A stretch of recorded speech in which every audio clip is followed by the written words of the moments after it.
Assalamualaikum warahmatullahi wabarakatuh. Hamdan wa syukrulillah amma ba'd. Teman Bilal TV yang dirahmati Allah. Dikisahkan Khubayb bin Adi radhiyallahu anhu bersama 10 orang rombongan berangkat meninggalkan Madinah menuju Mekah untuk mengetahui keadaan Mekah.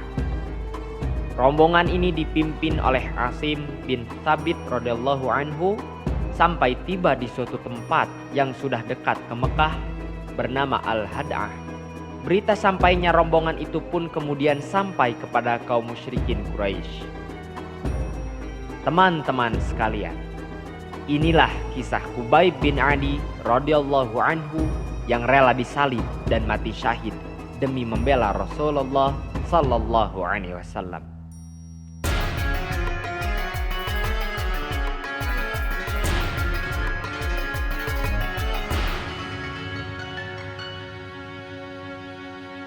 Setelah mengetahui berita tersebut, dengan segera kaum musyrikin Quraisy mengirimkan pasukan ahli panah hampir mencapai 200 orang untuk mengepung 10 orang sahabat yang melaksanakan tugas suci dari Rasulullah Sallallahu Alaihi Wasallam untuk menyebarkan ajaran Allah, karena ada permintaan dari Mekah sendiri, terlepas permintaan itu benar ataukah memang tipu daya. Namun ternyata setelah tiba, tempat tersebut telah dikepung oleh hampir 200 orang pasukan pemanah.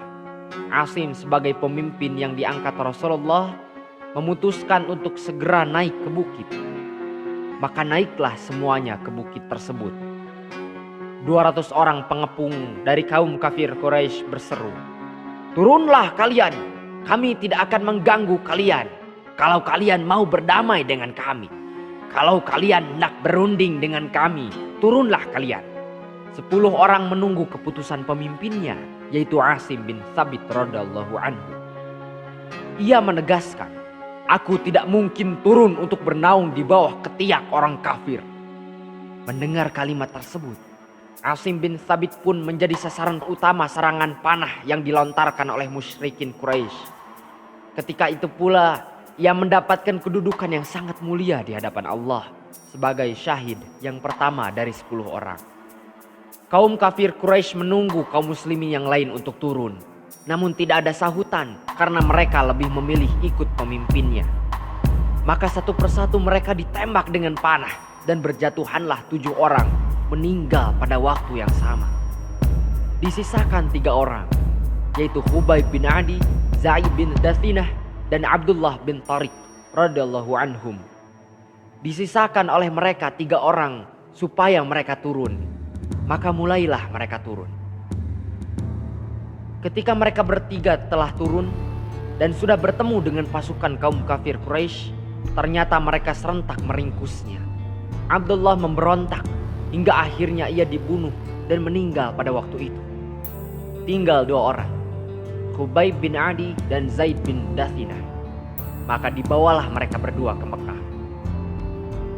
Setibanya di Mekah, Khubayb bin Adi radhiyallahu anhu telah ditunggu oleh Bani Harith. Bani Harith ingat bahwa Al-Harith, orang tua mereka, pada waktu perang Badar dibunuh oleh Khubayb bin Adi radhiyallahu anhu. Maka dijuallah Khubayb bin Adi oleh pasukan tersebut kepada Bani Harith senilai 100 ekor unta.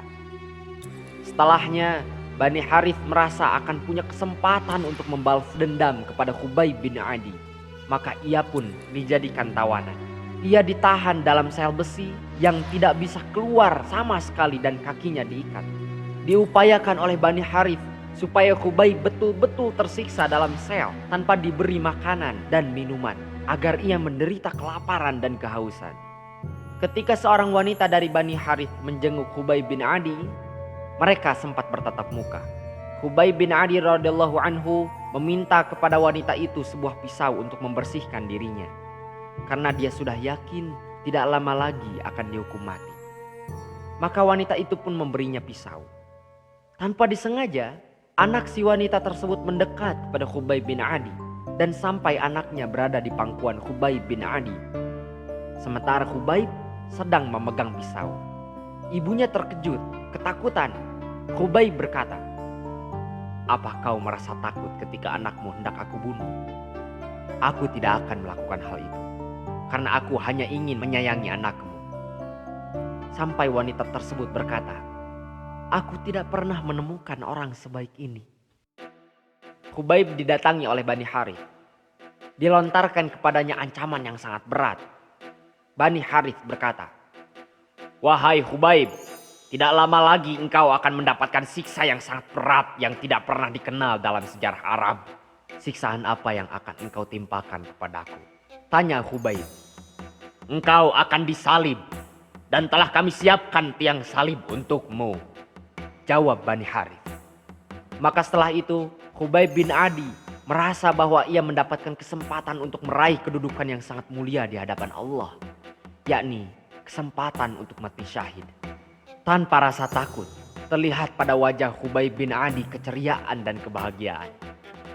Mereka berkata, "Sebetulnya boleh-boleh saja kalau kamu mau menyampaikan permohonan sebelum kamu terkena hukuman. Kira-kira apa yang akan engkau mintakan kepada kami?" ujar Bani Harith. Khubaib berkata, "Kalau boleh aku minta waktu untuk sholat 2 rakaat," kata Khubaib bin Adi. Maka mereka mengabulkannya. Mereka berharap Khubaib meminta izin kepada Allah untuk bergabung dengan musyrikin Quraisy. Ternyata tidak. Justru ia menikmati sholatnya. Dan setelah itu mereka berbisik-bisik bahwa Khubaib terbukti sudah merasakan takut dengan mati. Oleh karena itu ia memperlama sholatnya. Mendengar bisikan tersebut, Khubaib segera menyelesaikan sholatnya. Ia berpikir bahwa jangan sampai mereka, orang-orang musyrikin itu memandang bahwa orang yang sudah meraih nikmat iman takut mati. Tidak ada artinya takut mati. Ditakuti ataupun tidak, kematian pasti akan datang bila sudah waktunya. Setelah selesai sholat, ia berdiri, menatap wajah satu persatu orang yang ada di sekitarnya, sambil berkata, "Kalau sekiranya kalian tidak mengira aku takut mati, akan kulanjutkan sholatku. Aku tengah menikmati kekhusyuan dengan Dia yang Maha Agung, yang Maha Tinggi, yang Maha Besar. Apalah artinya takut mati? Justru kalau aku mati sekarang, aku akan mendapatkan kedudukan yang sangat mulia. Dan engkau semuanya akan mati juga, dan akan mendapatkan kehinaan yang tiada hingganya." Khubaib berkata lagi seraya berdoa kepada Allah Subhanahu wa Ta'ala, "Ya Allah, hancurkanlah mereka dengan sekejap saja. Bagaimanapun banyaknya mereka, mereka semua sangat lemah di hadapan Engkau, ya Allah."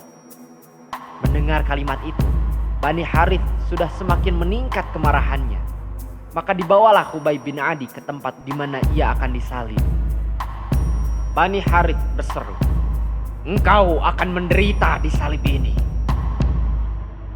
Khubaib menatap wajah orang kafir dengan begitu tenang. Yang terlihat oleh Khubaib bukan hanya sebuah salib, namun di balik salib itu ada rahmat Allah dan ada ampunan Allah, ada ridha Allah, ada kedudukan yang sangat tinggi. Itulah nikmatnya iman. Sehingga dalam kondisi yang sangat mencekam, justru Khubaib sempat menggubah syair. Ini menggambarkan betapa tenangnya ia. Ia mengungkapkan beberapa bait syair. Ia berkata, "Tidak kuhiraukan dari mana datangnya. Kematian menuju aku selama memang aku dijemput kematian dalam keadaan muslim. Dan dengan adanya tiang salib yang sudah menunggu aku, yakin curahan barokah akan tercurah pada diriku." Mendengar kalimat ini, semakin meningkat dan semakin memuncak kemarahan Bani Harith. Dan mereka berkata, "Segera bunuh dia!" Mereka mengolok-ngolok Khubaib bin Adi. Mereka berkata, "Wahai Khubaib, masih aku berikan kesempatan kepada kamu kalau kamu mau berubah sikap. Siap bergabung dengan kami. Caranya gampang. Maukah engkau bawa Muhammad ke sini dan engkau kami lepas? Dan engkau kami berikan biaya hidup dan kamu bisa kembali ke keluarga kamu." Maka apa jawaban Khubaib bin Adi? Ia menjawab dengan sangat tegas, "Aku tidak akan mungkin bisa tenang bagaimanapun banyaknya harta di hadapanku. Aku hidup bersama keluargaku dan aku tidak akan bisa tenang kalau mendengar berita Muhammad SAW terkena tusukan jarum sekalipun. apalagi sampai menempati tempatku ini. Tidak, itu bukan pilihanku. Dalam riwayat Anas bin Malik radhiyallahu anhu, Rasulullah shallallahu alaihi wasallam menegaskan yang artinya ada 3 perkara yang jika ketiganya dimiliki seseorang, maka dia dapat merasakan manisnya iman. Yang pertama, hendaklah mencintai Allah dan Rasul-Nya di atas segala-galanya. Yang kedua, mencintai manusia semata-mata cinta karena Allah. Dan yang ketiga, membenci kekufuran seperti dia membenci dilemparkan dirinya ke dalam api neraka. Maka apa yang membuat Khubayb bin Adi memilih hancur daripada kembali ke rumah membawa harta? Karena nilai iman lebih besar, tak terukur daripada sekian banyak kenikmatan dunia. Akhirnya Khubayb bin Adi radhiyallahu anhu meninggal sebagai syahid. Demikianlah teman-teman kisah Khubayb bin Adi. Semoga kita bisa mendapatkan hikmah dan manfaat dari video ini. Wallahu a'lam bishawab. Subhanakallahumma wa bihamdika asyhadu an la ilaha illa anta astaghfiruka wa atubu ilaik. Wassalamualaikum warahmatullahi wabarakatuh.